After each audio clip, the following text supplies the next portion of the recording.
Mbak Laras ini seorang anak muda yang punya rekam jejak internasional yang sangat mengesankan ya Mbak Elvira ya. Mhm.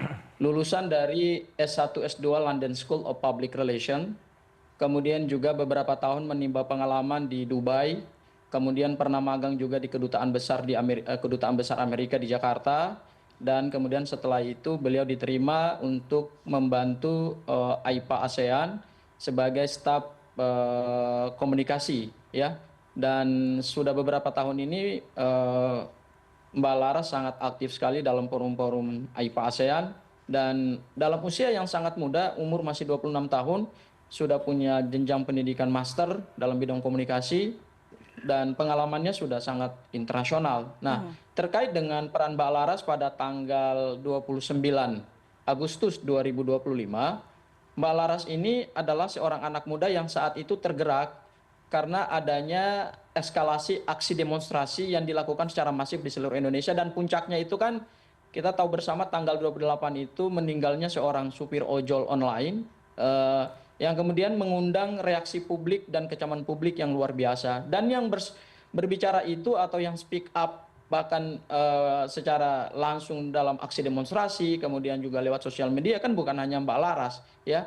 Hampir semua rakyat Indonesia yang saat itu melihat ada ketidakprofesionalan aparat kepolisian dalam mengurai aksi demonstrasi yang masif itu kemudian menuai kecaman yang luar biasa. Dan itu bukan hanya datang Mbak Laras. Mbak Laras ini profilnya bukan seorang aktivis politik, tidak terafiliasi dengan partai politik ya, tidak terafiliasi dengan organisasi masyarakat tertentu, ormas tertentu ya. Beliau pure seorang profesional di bidang hubungan internasional, dan sehari-hari memang pekerjaannya adalah sebagai staf komunikasi di AIPA ASEAN. Dan saat beliau memposting pada tanggal 29 Agustus itu, Mbak Laras lagi di gedung ASEAN, dan bersebelahan kan jaraknya nggak jauh tuh dari Mabes Polri. Mhm. Nah, pada saat itu mungkin sekitar siang menjelang sore lah, pada saat aksi demonstrasi itu sudah masif ya, di mana-mana kita sudah lihat, di mana-mana ada pembakaran gitu.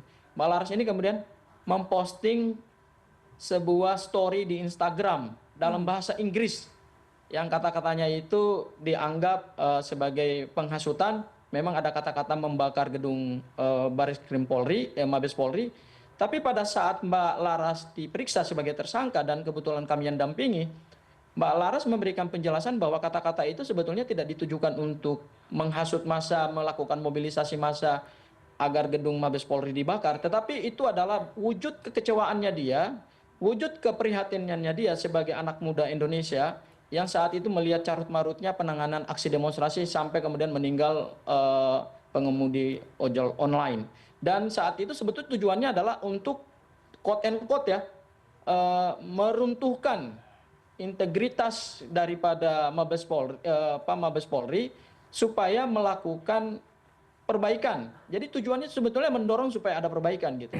Tapi kemudian postingan tersebut diviralkan oleh akun-akun yang kami nggak tahu, akun-akunnya juga nggak jelas, akun-akun palsu, kemudian diviralkan.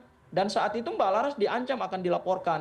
Mhm. Dan Yang mengancam siapa? 2 hari kami nggak tahu itu siapa akun-akunnya gitu. Bahkan kami tanya juga kepada penyidik saat itu, siapa gerangan yang membuka laporan kepolisian ini. Nah, sampai hari ini kami nggak diberikan informasi. Kami hargai itu ya, karena memang itu masih dalam tahap penyidikan. Kami hargai itu, tetapi tentu bukan hanya Mbak Laras ya yang memberikan kritik terhadap kinerja kepolisian, tetapi juga hampir seluruh aktivis, seluruh demonstran, seluruh masyarakat Indonesia, seluruh mahasiswa itu kan juga menyampaikan kritik yang sama. Kok kenapa cuma Mbak Laras yang kemudian dijadikan sebagai target dalam penegakan hukum ini gitu. Memang saat itu saya bertanya juga kepada penyidik, apa sih yang membuat Mbak Laras ini kok cepat sekali ditetapkan sebagai tersangka? Ingat, tanggal 29 Agustus itu Mbak Laras memposting, tanggal 31 itu ada yang membuka laporan ke Baris Krim Polri, tanggal 1 itu sudah ditetapkan sebagai tersangka,